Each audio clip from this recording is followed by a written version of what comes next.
તો આતંકી શમા પરવીને મોટા ખુલાસા કર્યા છે। આતંકી શમા પરવીને અસીમ મુનીરને સંદેશ લખ્યો હતો। શમા પરવીને કરેલી સોશિયલ મીડિયા પર પોસ્ટ સામે આવી। શમા પરવીને ગજવાએ હિન્દ ખિલાફત શરૂ કરવાની પોસ્ટ લખી હતી। ભારતમાં ખિલાફત વ્યવસ્થા સ્થાપિત કરવા માટે ઉલ્લેખ કરવામાં આવ્યો હતો। હિન્દુ સમુદાયને નિશાન બનાવવા માટે આ પોસ્ટમાં ઉલ્લેખ કરાયો હતો। લાહોરની લાલ મસ્જિદના ઇમામમાં નિવેદનો પણ ઉલ્લેખ કરવામાં આવ્યો હતો।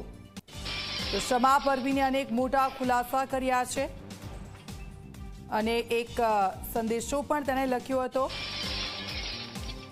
શમા પરવીન કે જેની હાલ તો અટકાયત કરવામાં આવી છે, હિન્દુ સમુદાયને નિશાન બનાવવા આ પોસ્ટમાં ઉલ્લેખ કરવામાં આવ્યો હતો।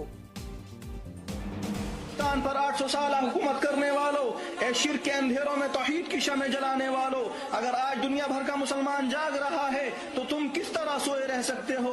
अगर आज आलम इस्लाम का नौजवान सरों पर कफन बांधकर शरीयत ये शहादत का नारा लिए मैदान में निकल खड़ा हुआ है, खिलाफत को फिर से कायम करने के लिए मैदान में आ चुका है, तो फिर तुम उनसे पीछे क्यों रह सकते हो कि तुमने तो खिलाफत उस्मानिया को बचाने के लिए आखिर तक जिहाद किया। अगर आज फिलिपाइन मराकश का मुसलमान पुरुम्मीर है तो तुम्हें मायूस होने की क्या जरूरत है? उठो, बेदार हो जाओ और अमेरिका की गिरती दीवार को एक आखिरी धक्का देने इस आलम जिहाद का हिस्सा बन जाओ, जो सिर्फ एक खित्ते की बात नहीं करता बल्कि दुनिया भर से अमेरिका और उसके इत्तेहादियों की बिसात लपेटने के लिए जानों के नजराने पेश कर रहा है। संवाददाता उदय हमारी साथे लाइव जोड़ाई गया है, सीधा तेमनी पासे जईशुं। उदय, आतंकी शमा के जेना मनसूबाओ शुं हता ते हवे सामे आव्युं छे, अनेक मोटा खुलासा थया छे, शुं विगतो तेने लईने?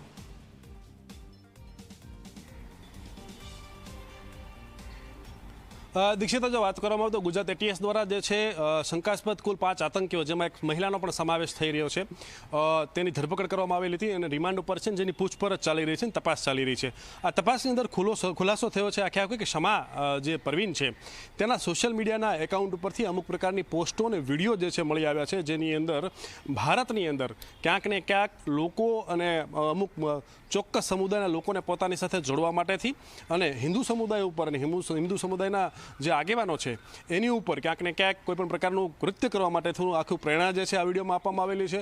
સાથે તે પાકિસ્તાની ચીફ જે આર્મી છે તેને પણ એક એણે સંદેશો લખેલો છે, જેની અંદર પણ ભારત વિરોધી લખાણ જે છે લખાણ લખેલા છે અને શું કરી શકાય, કઈ રીતે લોકોને જોડવા જોઈએ, આ તમામ માહિતી જે છે આખી આ પોસ્ટ ઉપર આપવામાં આવેલી છે। જે પોસ્ટ હમણાં આપણે થોડા સમય પહેલાં સાંભળી, આવા પ્રકારની અનેક પોસ્ટો જે છે એને પોતાના ઇન્સ્ટાગ્રામ એકાઉન્ટ ઉપર મૂકેલી છે અને તેના હજારો લાખો ફોલોઅર્સ જે છે તેને લાઇક પણ કર્યા હતા, શેર પણ કરેલી હતી અને અનેક લોકોને ભારત વિરોધી પ્રવૃત્તિમાં જોડવા માટેનું એણે જે છે આહવાન કર્યું હતું। ત્યારે તે ગુજરાત એટીએસે જે છે અત્યારે વધારે તપાસ શરૂ કરી છે। આ સિવાયના અન્ય કેટલાક લોકો આની સાથે જોડાયેલા છે કે નથી જોડાયેલા, આ લોકોનું કાવતરું શું હતું, શું ભારતની કોઈ વ્યવસ્થા કે ભારત ઉપર કોઈ એટેક કરવાના હતા કે નહોતા, આ તમામ મુદ્દાને લઈને અત્યારે ગુજરાત એટીએસે તપાસ શરૂ કરી છે। દીક્ષિતા, બિલકુલ આભાર, આપની પાસેથી અપડેટ્સ લેતા રહેશું ઉદય। તો જે પ્રકારની માહિતી સામે આવી છે, અનેક મોટા ખુલાસા થયા છે સોશિયલ મીડિયા પર।